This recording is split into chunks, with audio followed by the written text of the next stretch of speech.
이 가운데 엔비디아 CEO가 지금 미국이 중국의 어떤 반도체 수출을 제한하고 있는 부분에 대해서 음. 우려감을 표했습니다. 물론 미국이 반도체의 선두는 맞지만 네. 계속해서 이 중국에 있어서 영향을 제한을 한다면 다른 경로를 통해서 이 확, 확대를 하는 수밖에 없다라는 식으로 좀 우려감을 표했고요. 좀 요즘 한간에 좀 많은 말이 돌고 있는 이제 테슬라는 오늘도 하락을 하면서 마무리했습니다. 그쵸. 로보택시에 대한 우려감이 계속 커졌기 때문인데요. 원래 시행이 12일이었는데 지금 22일로 미뤄진 상태입니다. 그렇죠. 그래서 지금 공공 승차 날짜에 대해서도 확답을 하지 않고 있기 때문에 변동성이 큰 상황인데요. 만약에 이렇게 계속해서 로보택시와 관련한 어떤 확신을 소비자와 시장에 주지 못한다면 계속해서 또 다른 신사업 실패 사례로 남을 수 있는 우려감도 커지고 있습니다. 테슬라는 어떻게 보면 이제 추세를 막 뚫고 올라와 줘야 하는데 어떻게 보면 아직까지도 오너 리스크라든지 그리고 뭐 이런 정치적 리스크, 트럼프와의 관계 네. 그리고 이런 테슬라의 로보택시가 전 사실 발표가 되면 '무조건 상승하지 않을까.'라는 생각을 했는데 아직까지는 그런 모멘텀을 못 받고 있는 상황이다. 맞습니다. 기술적인 난항을 계속 좀 겪고 있는 것 같고요. 말씀 주신 대로 정치적 리스크도 계속되다 보니까 이 테슬라에 대한 확신이 조금 사그라들고 있는 상황인 걸로 보입니다. 이렇게 뉴욕 증시 좀 간단하게 짚어봤고요. 본격적으로 글로벌 이슈에 대해서 좀 더 자세히 설명을 드려보고자 합니다. 우선 PPI 얘기를 또 자세히 넘어가지 않을 수 없겠는데 PPI가 발표가 됐죠.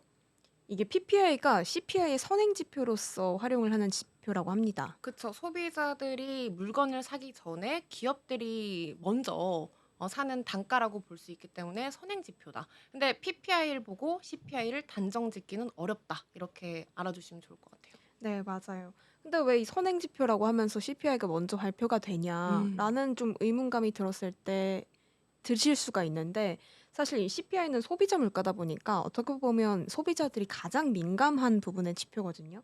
그렇기 때문에 관심도가 더 높은 쪽에 반응이 되기 때문에 먼저 발표하는 것도 있고 또 데이터 수집 시간에도 좀 차이가 있기 때문에 음. 소비자 물가 지수가 지금 먼저 발표가 된다고 합니다. 어쨌거나 말씀 주신 대로 단정 지을 수는 없지만 이 생산자 물가 지수가 다시 물가 지수에 영향을 추후에 줄 것으로 보이기 때문에 이 부분을 또 주목을 해야 되고요. 당분간은 이 PPI가 좀 다소 낮게 나왔기 때문에 소비자 물가 상승률도 급격하게 오르지는 않을 가능성이 있다라는 것을 좀 시사하고 있습니다.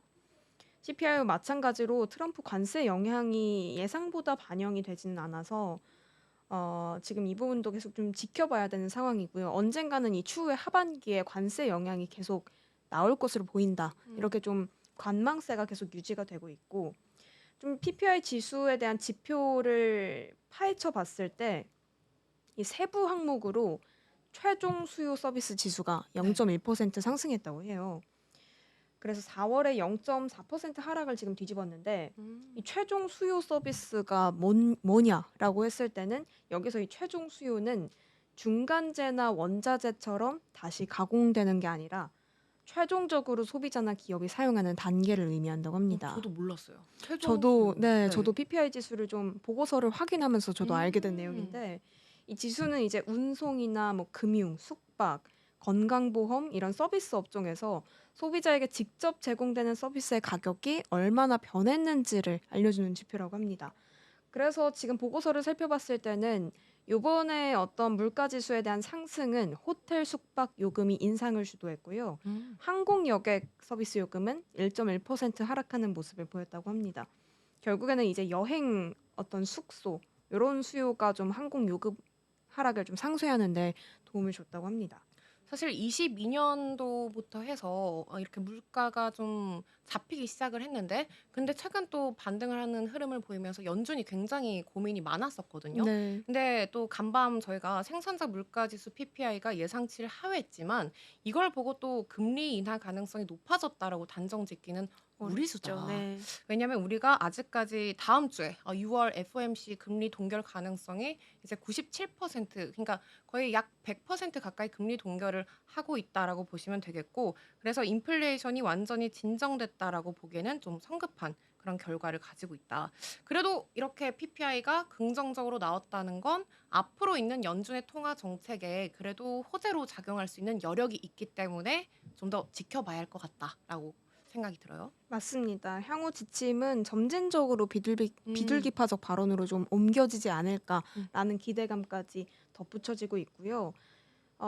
이렇게 좀 두 가지 어떤 중요한 경제 지표가 발표가 되면서 뭐 금리 인하에 대한 기대가 높아지는 것뿐만 아니라 주식 같은 위험 자산에도 좀 긍정적인 효과가 나오고 있다고 합니다. 그쵸.